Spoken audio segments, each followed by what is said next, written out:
Israel Hamas जंग 69वें दिन भी बदस्तूर जारी है। शुरुआत 7 अक्टूबर को हुई थी। हमास के आतंकी हमले में 1147 इजरायली नागरिक मारे गए थे। फिर इजराइल ने गाजा पट्टी में बमबारी शुरू की, ग्राउंड फोर्स उतारी। उनके हमले में मारे गए फिलिस्तीनी नागरिकों की संख्या 19,000 के पार पहुंच चुकी है। लाखों लोग विस्थापित हैं।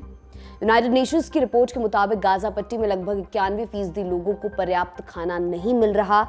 इनमें बड़ी संख्या ऐसे लोगों की है जिनका लड़ाई से कोई लेना देना नहीं है।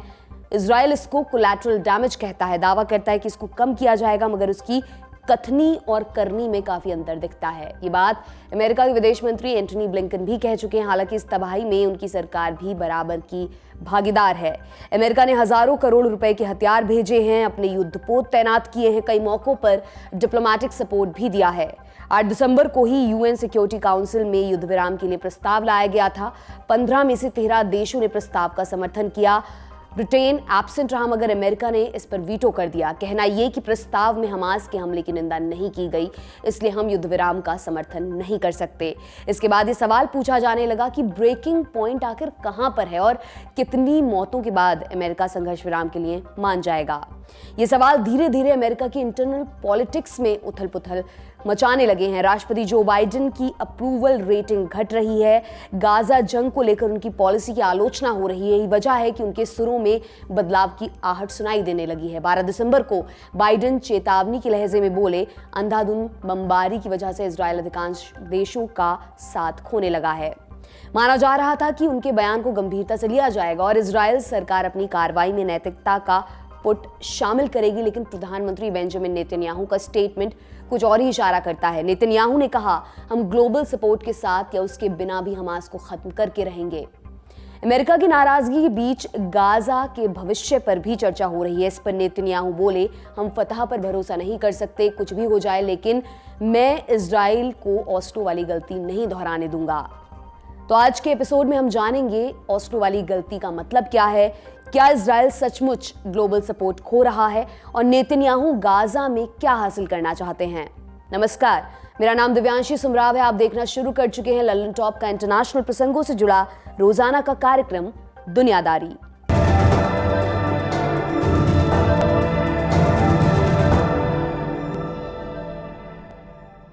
पहले रिकैप कर लेते हैं ब्रीफ में। 7 अक्टूबर 2023 को हमास और दूसरे फिलिस्तीनी गुटों ने इजराइल पर हमला किया। 1100 से अधिक लोगों की हत्या कर दी। लगभग 250 को बंधक बनाकर गाजा पट्टी ले गए। हमास की मंशा लोगों का इस्तेमाल नेगोशिएशन के लिए करना। उसको पता था कि इजराइल बदला लेने के लिए गाजा पर बमबारी करेगा और ऐसा हुआ भी। हमास के हमले के तुरंत बाद इजराइल ने युद्ध का ऐलान कर दिया।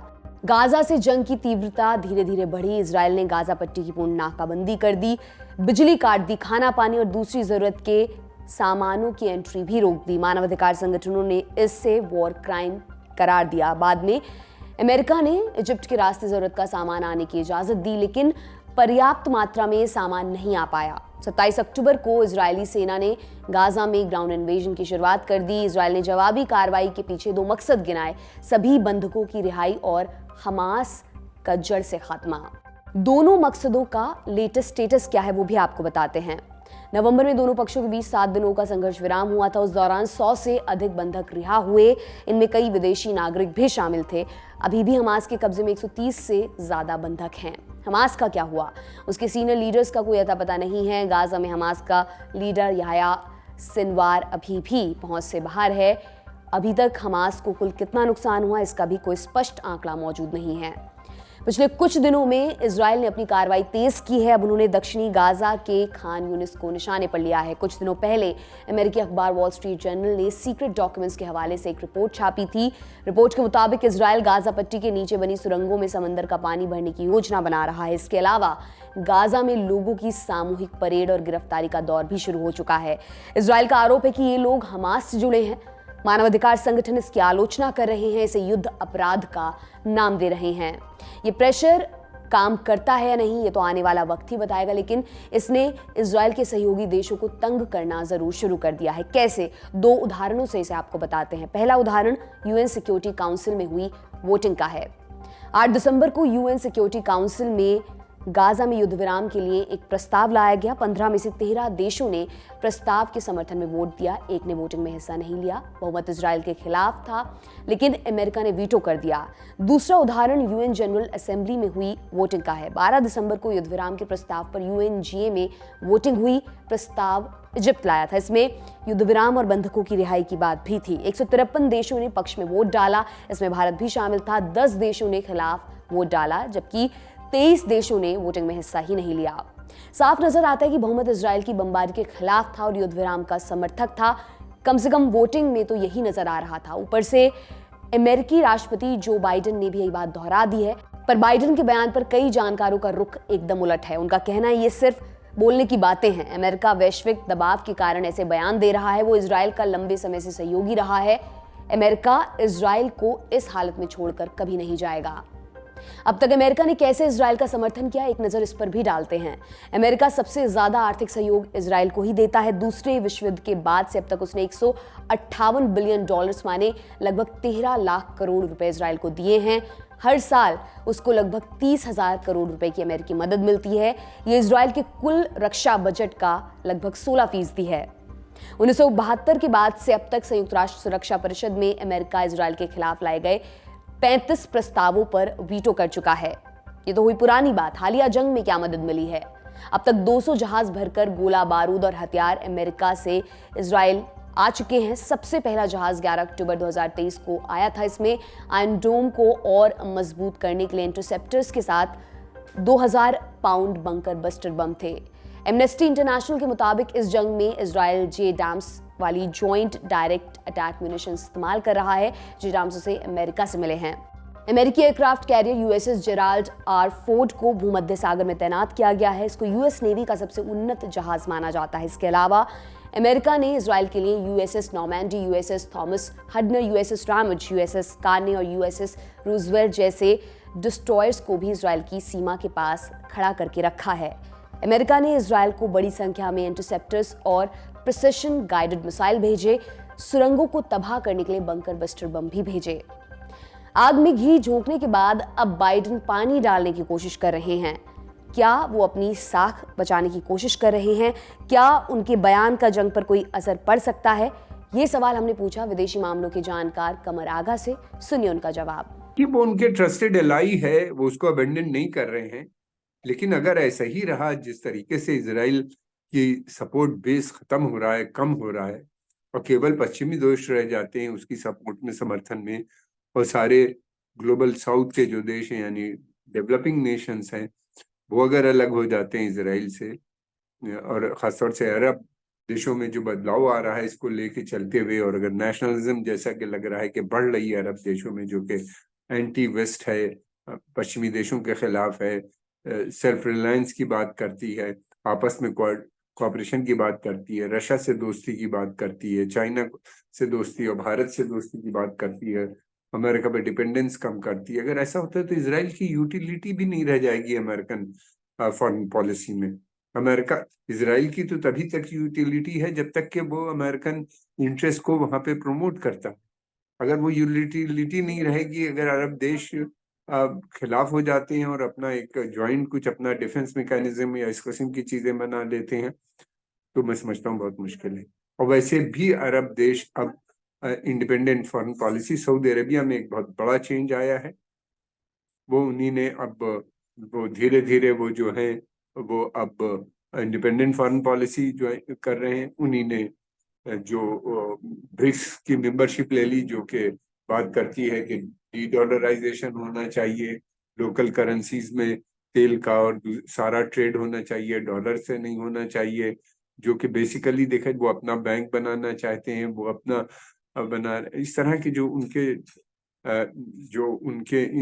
के जो स्टेप्स जो उन्होंने कदम उठाए हैं वो तो अमेरिकन हित में नहीं है। उनको रोकना इजराइल के लिए मुश्किल हो जाएगा। तो ये जो नया माहौल बन रहा है, और फिर उसके बाद जो गाजा के अंदर जो हुआ है, उससे नेशनलिज्म अरब जनता में बहुत बढ़ गई है।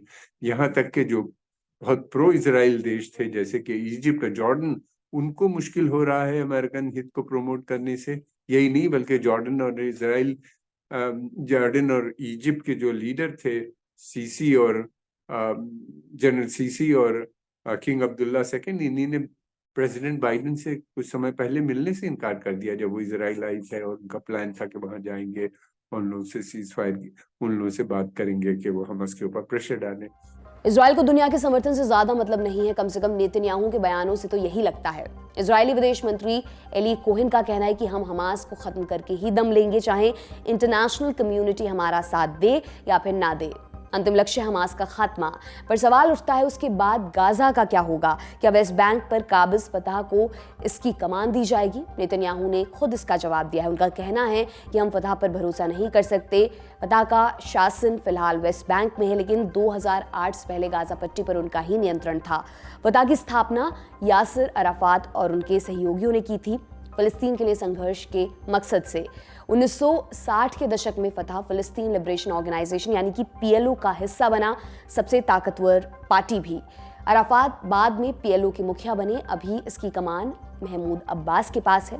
1990 के दशक में पीएलओ और इजराइल के बीच ओस्लो में समझौता हुआ था। दोनों एक दूसरे को मान्यता देने पर राजी हुए थे और उन्होंने भविष्य के लिए रास्ता तैयार करने की शुरुआत भी की थी। इसके लिए यासिर अराफात, तत्कालीन इजरायली पीएम यित्जहाक राबिन और विदेश मंत्री शिमोन पेरेस को नोबेल पीस प्राइज भी मिला। सितंबर 1995 में एक और समझौता हुआ, नाम ओस्लो 2। इस समझौते में और विस्तार से शांति प्रक्रिया के तहत बनाई जाने वाली बॉडीज पर चर्चा हुई। ओस्लो समझौते का परिणाम ये हुआ कि एक अस्थायी अथॉरिटी बनी, नाम रखा गया पैलेस्टाइन अथॉरिटी। वेस्ट बैंक के इलाके को 3 कैटेगरीज में बांटा गया, एरिया ए, बी और सी। इस समझौते के 5 साल बाद एक फाइनल समझौता भी होना था, लेकिन वो नहीं हो सका। दक्षिणपंथी इजरायलियों को ओस्लो समझौता रास नहीं आया। वो फिलिस्तीनियों को कोई भी रियायत देने के पक्ष में नहीं थे, ना ही पीएलओ के साथ कोई समझौता करना चाहते थे। ये लोग पीएलओ को आतंकवादी संगठन मानते थे। वहीं इजरायली निवासियों को भी यही डर था। उन्हें डर था कि समझौते की वजह से कब्जे वाले क्षेत्रों की अवैध बस्तियों से उन्हें बेदखल कर दिया जाएगा। धुर दक्षिणपंथी इजरायली समझौते के इतने विरोधी थे कि उन्होंने 1995 में प्रधानमंत्री यित्जहाक राबिन की ही हत्या कर दी। वहीं हमास और पीआईजे जैसे गुटों ने पीएलओ को पश्चिमी देशों का पिट्ठू घोषित कर दिया।